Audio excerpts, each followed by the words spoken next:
नाज़रीन, किसी शायर ने कहा कि अक्ल के अंधों को उल्टा ही नजर आता है, लैला नजर आता है, मजनू नजर आती है। जी हाँ दोस्तों, ये शेर बिल्कुल फिट आता है इमरान खान की सोच पर, इमरान खान की अक्ल पर।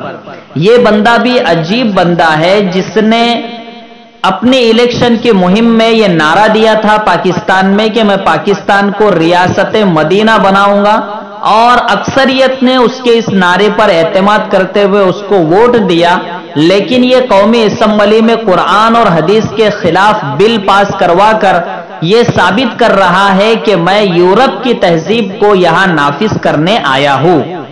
जी हाँ नाज़रीन, आपको ताज्जुब होगा कि इससे पहले भी उन्होंने हदीस से मुतसादिम बिल पास करवाया, और आज भी एक बड़ा अजीब बिल उन्होंने पास करवाया है जो कि कुरान और हदीस से टकराने वाला बिल है।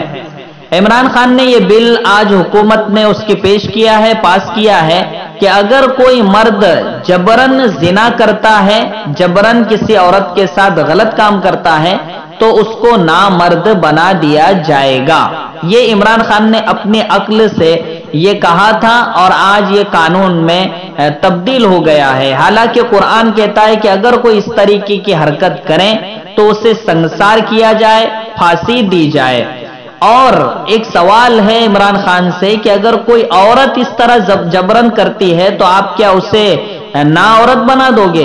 तो ये जो आप अपने अक्ल के घोड़े दौड़ा रहे हैं और अपने आप को बहुत ज्यादा ऊंचा समझ रहे हैं, तो इन्हें सोच लेना चाहिए कि कुरान और हदीस से आगे आप अक्ल के घोड़े नहीं दौड़ा सकते हो।